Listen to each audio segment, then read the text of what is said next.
بسم اللہ الرحمن الرحیم. ہارون رشید عرض کر رہا ہوں. السلام علیکم ورحمۃ اللہ وبرکاتہ. بڑی خبر تو ابھی آنی ہے، یعنی کیا لوگ نکلتے ہیں پرچم لے کر، پی ٹی آئی کے کتنے لوگ نکلنے میں کامیاب ہوتے ہیں. ایک ہاتھ میں پاکستان کا پرچم اور ایک ہاتھ میں پی ٹی آئی کا پرچم. اب لطیفہ یہ ہے کہ پاکستان کا پرچم جو ہے وہ 400 روپے میں بک رہا ہے اور پی ٹی آئی کا 600 روپے میں. ظاہر ہے پاکستان کا پرچم زیادہ لوگ خریدنا چاہیں گے، 100% لوگ خریدنا چاہیں گے، اور پی ٹی آئی کا زیادہ سے زیادہ 70 75 80%. پختونخوا میں ممکن ہے 80% ہو، اور بعض جگہ پہ 65% ہو، بعض جگہ پہ 50% بھی ہو سکتا ہے. بلوچستان، انٹیریئر سندھ میں اور بلوچستان میں 36% ہے، اور وہ سب لوگ تو نہیں نکلیں گے. لیکن وہ پی ٹی آئی کے پرچم کی قیمت زیادہ کیوں ہے؟ زیادہ لوگ جب پاکستان کا پرچم لہرانا چاہیں گے، پاکستان کا پرچم تو 100% لوگ لہرانا چاہیے نا، ہر پارٹی کے لوگ. اس لیے کہ پی ٹی آئی کا پرچم بنانے کی ظاہر کھلی آزادی نہیں ہے، ظاہر ہے خفیہ طور پر بنائے گئے ہیں، ظاہر ہے بیچنے کی بھی آزادی نہیں ہے. ڈیرہ غازی خان میں اس وقت کرفیو کی کیفیت ہے، عملاً کرفیو ہے. یعنی اس کا کوئی اعلان تو نہیں کیا کہ میں کرفیو ہے. زرتاج گل کو گھیرا ڈالا ہوا تھا، چند گھنٹے پہلے پتہ کیا تھا 100 سے زیادہ کارکن گرفتار ہوئے تھے. اور سیال کوٹ میں ایک وکیل صاحب نے بتایا کہ انہیں ان کی والدہ کو، ان کی غالباً ہمشیرہ کو، ان کے 8 سال کے بھتیجے کو بھی اور 10 کارکنوں کو گرفتار کیا جا چکا تھا. ہر کہیں پولیس روکنے کی کوشش کر رہی ہے. اب وہ کتنا رکتے ہیں؟ دیکھیے بنگلہ دیش کے اثرات ہیں پاکستانی طلبہ پر، اور طلبہ تحریک جب اٹھتی ہے، جب بارک اللہ خان کی قیادت میں ایوب خان کے خلاف تحریک اٹھی تھی تو کابینہ میں یہ تاثر تھا کہ یہ حکومت تو اب بچ نہیں سکتی. لیکن وہ تو سیاست میں انسین فیکٹرز بھی ہوتے ہیں. کل اپوزیشن کا اجتماع ہوا ہے، پہلی بار خاموشی کے ساتھ. جماعت اسلامی کے لیاقت بلوچ بھی تھے، مولانا فضل الرحمان بھی تھے، چکزئی صاحب تو تھے ہی، اور اس میں کچھ فیصلے ہوئے ہیں. اور اگر یہ متحدہ اپوزیشن وجود میں آ جاتی ہے، ابھی کچھ کہا نہیں جا سکتا، تو یہ ایک اور ہی منظر ہوگا. عمران خان پر 9 مئی کے 12 مقدمات جو ہیں عمران خان 12 جگہ پر موجود تھے. 9 مئی کے تھے وہ پولیس کی کسٹڈی میں اسلام آباد میں، جیسے صنم جاوید جو ہے وہ 5 جگہ پہ لاہور میں اور 1 جگہ پہ میاں ولی میں موجود تھے. کیا نظام عدل ہے! اور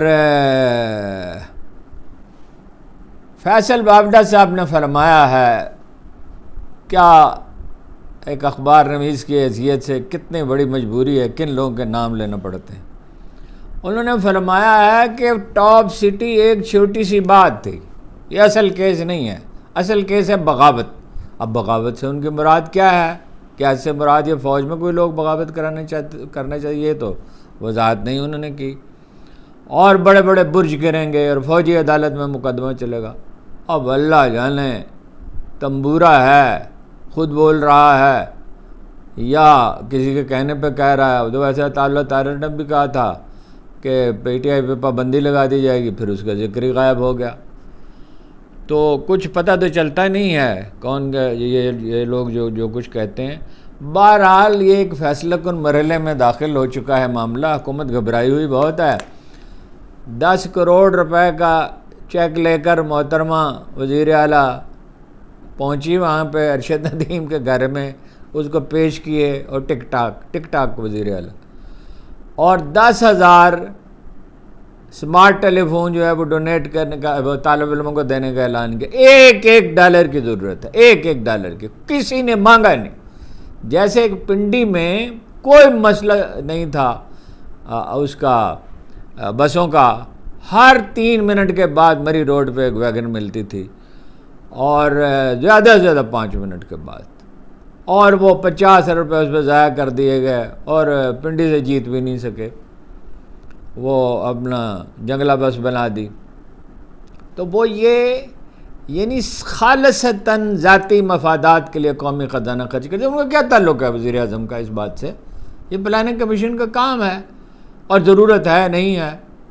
جیسے رائے ونڈ کو سڑکیں بنا دی، وہ تو خیر ان کا گھر تھا، اور زمینیں زبردستی ایکوائر کر لیں. اور یہ لوگ ہیں جو ملک چلا رہے ہیں، اور ان پہ منحصر مرنے پہ ہو جس کی امید نا امیدی اس کی دیکھا چاہیے. یعنی یہ نواز شریف صاحب حکومت چلائیں گے, شہباز شریف صاحب چلائیں گے, محترمہ مریم زرداری صاحب چلائیں گے.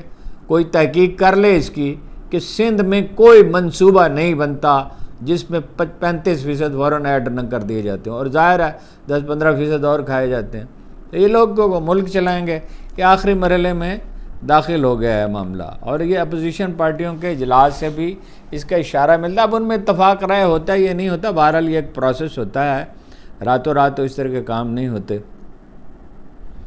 لیکن اور طلبہ تحریک کی تیاری ہے. اب وہ تو کچھ آج کی رات پتہ چلے گا اور کچھ باقی 30 اگست کی انہوں نے ڈیڈ لائن دی ہوئی ہے. لیکن موضوع بحث اب بھی بہت جنرل فیض حمید ہے, ریٹائرڈ جنرل فیض. 2 دن کی بحث سے بہت سے حقائق واضح ہو گئے. یہ جو 2 سال سے بلکہ 4-5-6 سال سے یہ ہم ایک سبق سن رہے تھے آموختہ کہ جنرل فیض حمید کو chief army staff Imran Khan بلانا چاہتے تھے, اور جنرل فیض حمید ان کے آدمی تھے, اور وغیرہ وغیرہ. سینکڑوں اخبار نویس یہ واویلا کر رہے تھے. کچھ لوگ تو ظاہر ہے ان کی ڈیوٹی تھی, اور کچھ جو ہے سنی سنائی پئی اپنا تحقیق کے بغیر ہی شروع گیا. یہ تو بالکل واضح ہو گیا 100% کہ جنرل فیض حمید جنرل باجوہ کے ساتھ مل کر لا رہے تھے, اور ان کو کہا جاتا ہے کہ اس کی نقدات بھی ملی. یہ تو خیر تحقیق طلب بات ہے. اور وہ جو خواجہ آصف نے بھی واضح کر دیا کہ جو ان کی ملاقاتیں ہوئی جنرل باجوہ فیض حمید موجود تھے. اور یہ بھی واضح ہو گیا کہ وہ انہوں نے کہا کہ نواز شریف سے ملنا چاہتے تھے, شہباز شریف سے بھی ملنا چاہتے تھے. ان کی خوش فہمی پہ ویسے حیرت ہے جنرل فیض حمید صاحب کی اور جنرل باجوہ صاحب کی بھی. بھائی نواز شریف صاحب کو اپنی مرضی کا چیف چاہیے ہوتا ہے.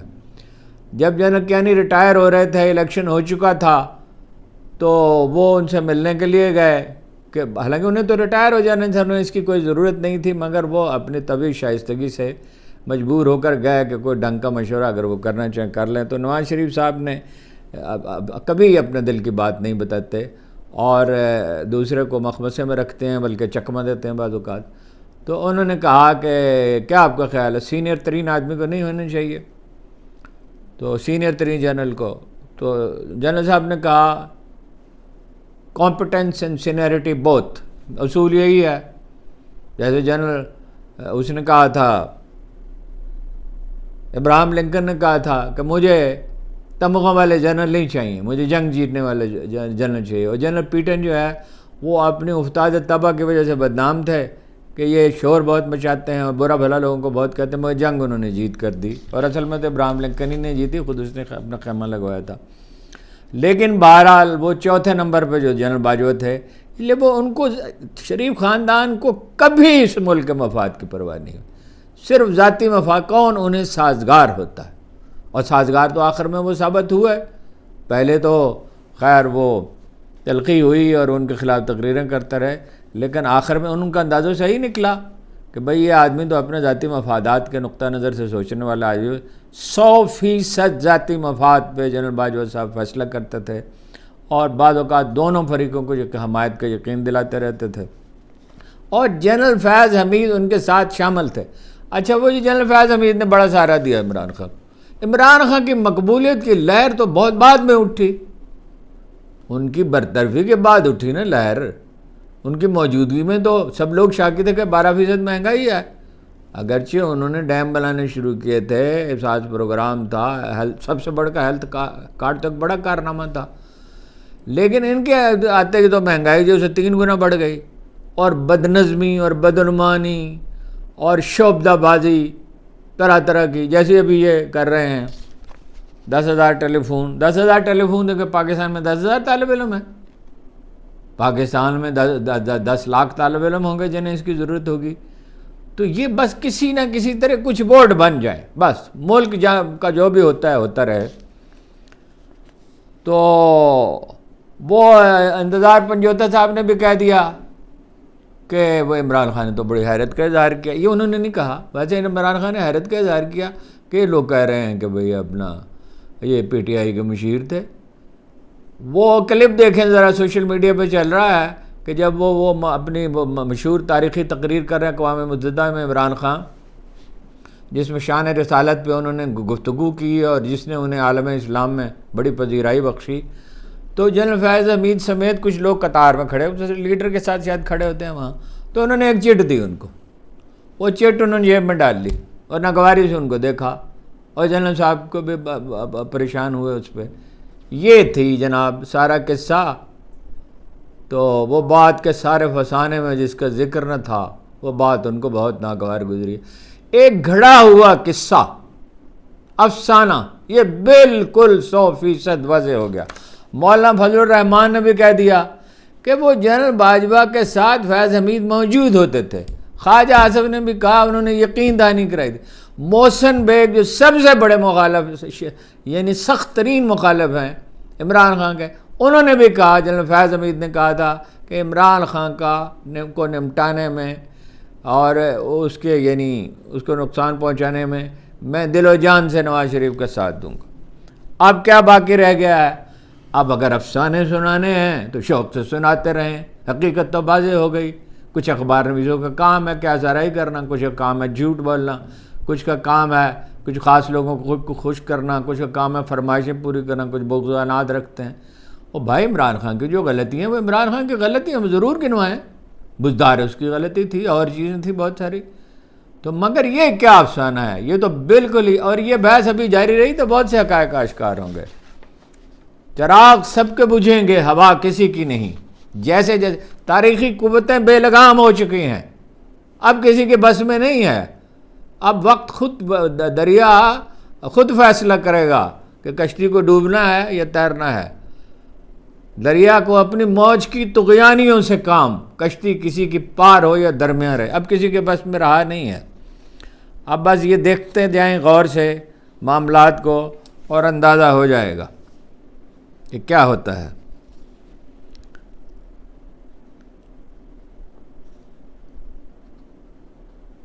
جو یعنی یہ تحریک تھی کہ فیض حمید کو عمران خان کا آدمی ثابت کرنے کے انہوں نے چیف بنانا چاہتے، وہ چیف تو باجوہ صاحب بنانا چاہتے تھے، اور وہ تو ساری چیزیں بیان بھی کر دی خواجہ آصف نے اور دوسرے لوگوں نے۔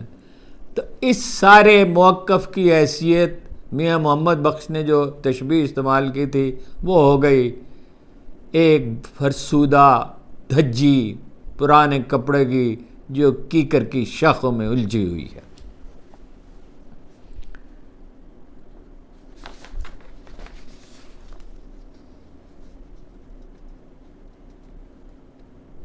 یہ بات بھی واضح ہو گئی کہ پی ٹی آئی کے مشیر بھی نہیں تھے۔ دیکھیے ایک تو ہے اپنا کامن سینس کی بات کہ کوئی آدمی جو اتنے اہم منصب پہ فائز رہا ہو وہ بعد میں اس طرح کی احمقانہ حرکت نہیں کر سکتا۔ احمق تو وہ بہرحال نہیں تھے، فیض حمید کرزمیٹک بھی تھے اور فوج میں پاپولر بھی تھے جب تک رہے ہیں جی، تو وہ اپنا کیوں مشیر بنیں گے؟ اور فرض کیجئے انہوں نے کبھی کسی سے رابطہ کیا بھی ہو تو عمران خان کو تو ان پر اعتماد ہوتا تو اس کی دی ہوئی چٹ جیب میں ڈال لیتے اور ناگواری سے انہیں دیکھتے۔ اور یہ بالکل واضح ہے کہ وہ جنرل باجوہ کے ساتھ تھے، وہ تو چیف آف آرمی اسٹاف بننا چاہتے تھے، آخری وقت تک کوشش کرتے رہے، نواز شریف سے ملاقات کی کوشش کی، کو سب سے سفارشیں کرائیں، شہباز شریف، ان کی خوش فہمی پہ مجھے حیرت ہے۔ ویسے اقتدار کی خواہش کیا آدمی کو دیوانہ کرتی ہے۔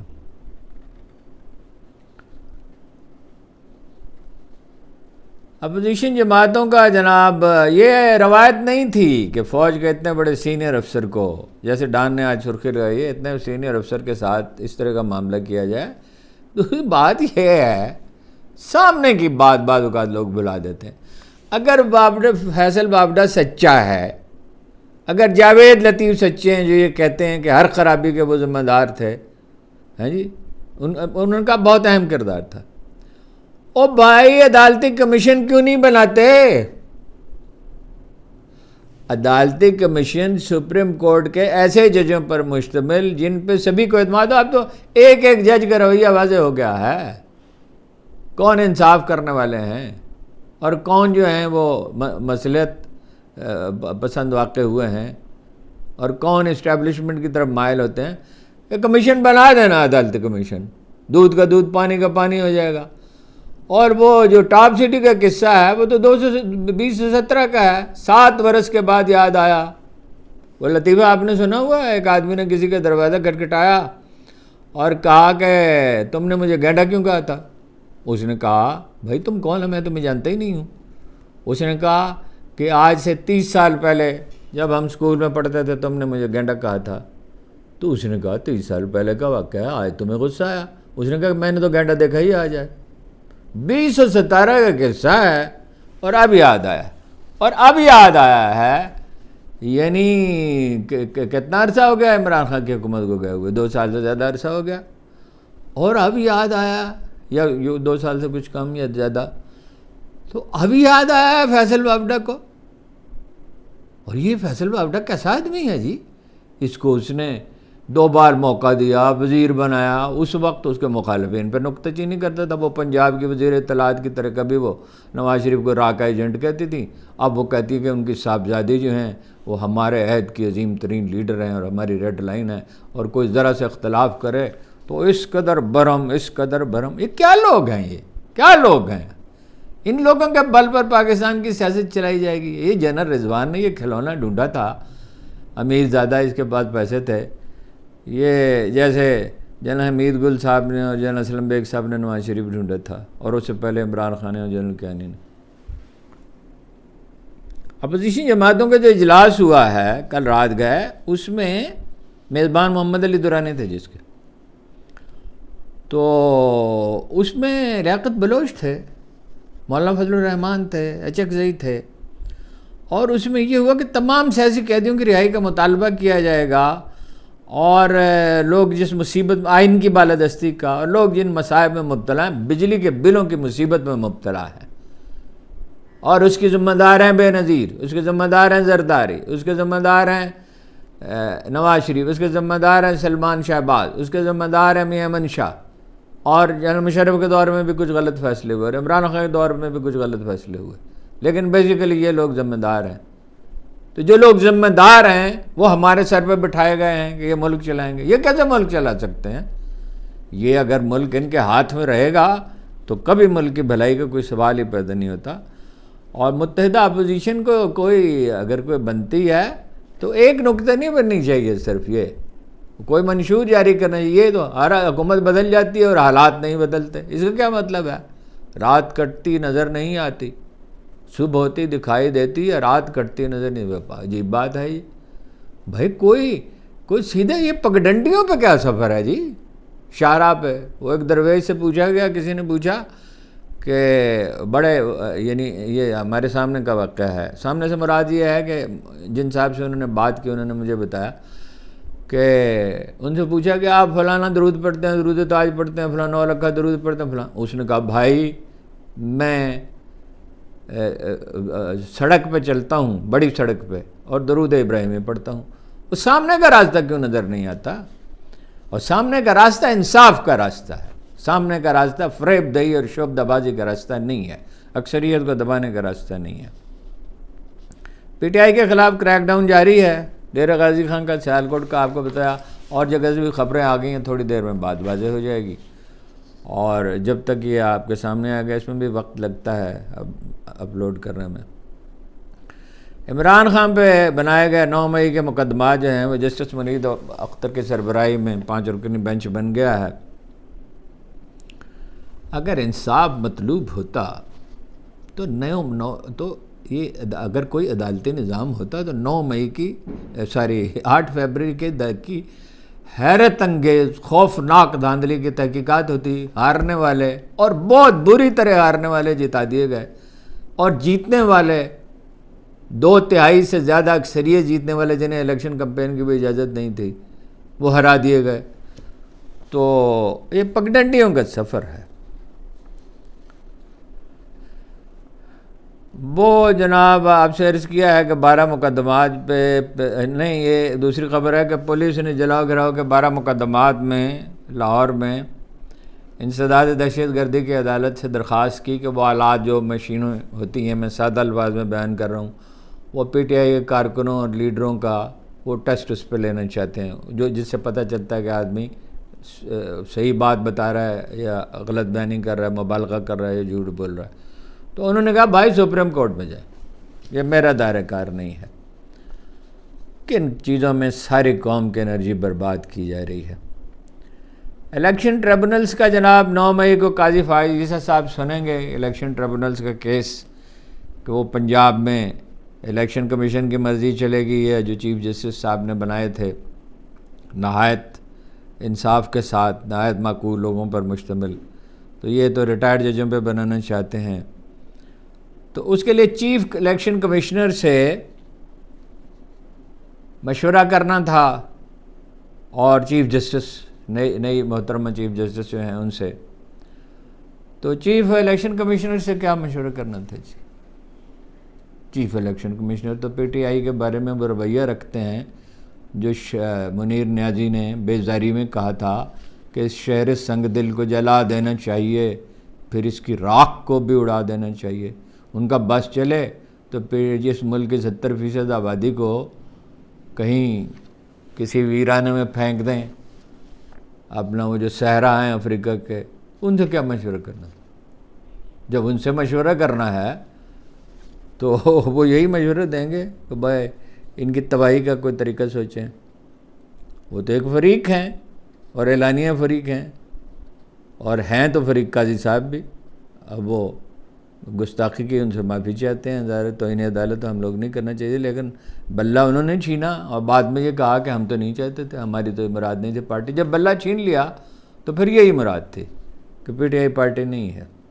اب بعد میں جو ہے وہ اقبال نے کہا تھا، وہ جبریل اور ابلیس کا جو مکالمہ ہے، کب کھلا تجھ پہ یہ راز، انکار سے پہلے کے بعد؟ پستی افلاک نے سکھلائی ہے یہ حجت تجھے، دے رہا ہے اپنی آزادی کو مجبوری کا نام. پی ٹی آئی کے تو 60 امیدواروں کی درخواستیں پڑی ہوئی ہیں دوبارہ گنتی کے لیے. اب یہ گجرانوالہ کی NS 79، 81، لودھرا کی 54 یہ دے دی نا ان کو، نون لیگ کو. تو ان سب سے تو یہ کہا گیا کہ الیکشن کمیشن میں جائیں، راجہ سلطان سکندر کی خدمت میں حاضر ہوں. یہ انصاف ہے. اظہر مشوانی کی بازیابی کے لیے 9 اگست کے حکم پہ عمل درآمد نہیں ہوا کہ انہیں پیش کیا جائے، 2 بھائی ان کے جو ہیں.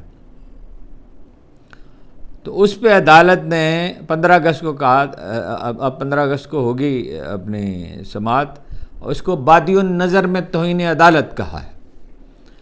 اور سیکٹری دفاع کو، سیکٹری داخلہ کو، ڈی جی FIA کو اور IG اسلام آباد کو ذاتی طور پر طلب کر لیا، اٹارنی جنرل کو بھی مشورے کے لیے طلب کر لیا. اور وزارت دفاع کے نمائندے نے، پولیس اور سرکاری وکیل نے کہا کہ کوئی کچھ پتہ نہیں ہے دونوں بھائیوں کا، کچھ پتہ ہی نہیں. ہاں جی، اس سادگی پہ کون نہ مر جائے خدا. انٹرنیٹ سلو ہے جناب، اور اس لیے سلو ہے کہ بھائی یہ جو ہے یہ سیاسی تحریک کو روکنے کے لیے. اب اللہ کے بندو، لاکھوں آدمیوں کا روزگار اس سے وابستہ، ایک $1 کی ملک کو ضرورت ہے. پے پال جو مشہور کمپنی ہے، اس نے سارے آرڈر منسوخ کر دی، پاکستان کے انڈیا منتقل ہو گئے. لوگوں کو جینے دو، لوگوں کو جینے دو. ملئی IT میں ہماری برآمدات جو ہے وہ $100 بلین کے قریب ہیں انڈیا کی، اگر میرا حافظہ ٹھیک ہے. ہماری $25-30 بلین تو ہونی چاہیے تھیں، مگر وہ 1990 میں جب یہ آئیڈیا شریف برادران کو پیش کیا گیا تو اس وقت کچھ سرکاری لوگوں نے کہا ہمارا حصہ کتنا ہوگا، آپ اپنا حصہ لے لیں، آپ اپنا حصہ وصول کر لیں. 30 برس تک پاکستان میں شرح آمدن انڈیا سے زیادہ رہی ہے، 31 برس تک. پھر یہ لوگ آ گئے، یہ سنہرے خواب دکھانے والے، جن کے حامی کہتے ہیں کہ کھاتا تو لگاتا بھی ہے، کھاتا ہی ہے، لگاتا نہیں ہے. صنم جاوید کی 1 ہفتے کی ضمانت اسلام آباد ہائی کورٹ نے منظور کر لی. اس کو کہا کہ متعلقہ عدالت میں جائیں. وہی قصہ، 9 مئی کو 5 جگہ پہ وہ لاہور میں تھیں اور میاں والی میں بھی موجود تھی. کیا کہنے اس عدالتی نظام کے. فواد چودھری کے بھائی کو، فیصل چودھری کو، عمران خان نے لیگل ٹیم میں شامل کرنے کا فیصلہ کیا ہے اور کہا ہے سب مقدمات میں مشورہ کیا جائے۔ فیصل صاحب ذہین آدمی ہیں، جی لگا کر کام کرتے ہیں، سمجھدار آدمی ہیں۔ اب اس سے اگر کوئی یہ قیاس کرے، کیا تو جا سکتا ہے کہ فواد صاحب کے لیے راستہ کھل گیا ہے، تو ممکن ہے ایسا ہو، لیکن ابھی کچھ کہا نہیں جا سکتا۔ احمد جنجوعہ جو پی ٹی آئی کے تھے، عالمی رابطہ کار، تو ان کو دہشت گردی کے مقدمے میں ان کی ضمانت منظور ہو گئی، عدالتوں نے رہا کرنے کا۔ ایک چھوٹی سی خبر یہ ہے کہ مولانا طارق جمیل نے ارشد ندیم کے ساتھ مل کر 10 لاکھ درخت لگانے کا اعلان کیا۔ یہی ہیں جناب خبریں۔ جنرل فیاض حمید کی گرفتاری نے، عرب شاعر نے کہا تھا، اس مقام پہ جب وہ پہنچا جہاں اس کی ملاقات ہوئی تھی اور اس کی یادیں اس کے دل میں زندہ ہوئیں، تو اس نے کہا کہ اس طرح وہ یادیں زندہ ہو گئی ہیں جس طرح بارش کھنڈرات کو اجاگر کر دیتی ہے۔ بہت سے حقائق کو آشکار کر دیا ہے جنرل فیاض حمید پہ ہونے والی بحث نے۔ تاریخ اپنے سینے میں کوئی راز چھپا کر نہیں رکھتی۔ قرآن مجید کہتا ہے سب کھوٹا کھرا، یہ مفہوم ہے، یعنی ایک پروسیس میں الگ کر دیا جاتا ہے، ہر چیز واضح ہو جاتی ہے، ہر چیز واضح ہو رہی ہے۔ آپ کا بہت بہت شکریہ۔